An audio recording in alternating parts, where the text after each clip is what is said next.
بسم الله الرحمن الرحيم. يا أيها المزمل قم الليل إلا قليلا نصفه أو انقص منه قليلا أو زد عليه ورتل القرآن ترتيلا إنا سنلقي عليك قولا ثقيلا إن ناشئة الليل هي أشد وطئا وأقوم قيلا إن لك في النهار سبحا طويلا واذكر اسم ربك وتبتل إليه تبتيلا رب المشرق والمغرب لا إله إلا هو فاتخذه وكيلا واصبر على ما يقولون واهجرهم هجرا جميلا وذرني والمكذبين أولي النعمة ومهلهم قليلا إن لدينا أنكالا وجحيما وطعاما ذا غصة وعذابا أليما يوم ترجف الأرض والجبال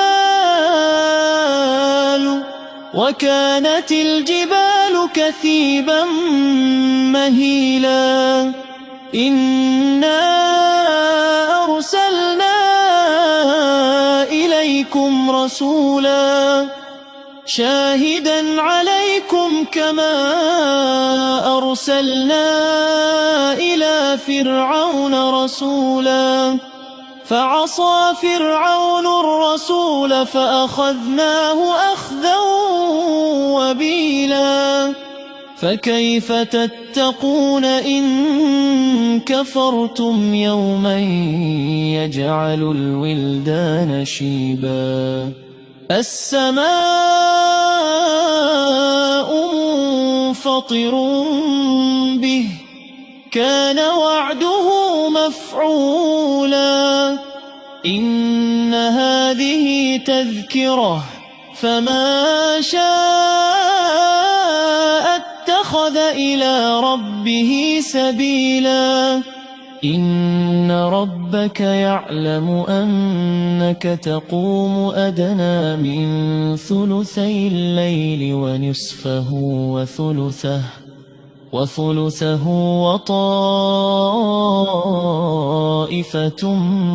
من الذين معك والله يقدر الليل والنهار علم أن لن تحصوه فتاب عليكم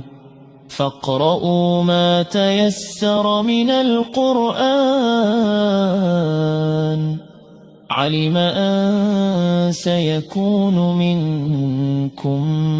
مرضى وآخرون يضربون في الأرض يبتغون من فضل الله وآخرون يقاتلون في سبيل الله فاقرؤوا ما تيسر منه وأقيموا الصلاة وآتوا الزكاة وأقرضوا الله قرضا حسنا وما تقدموا لأنفسكم من خير تجدوه عند الله هو خيرا وأعظم أجرا واستغفر الله إن الله غفور رحيم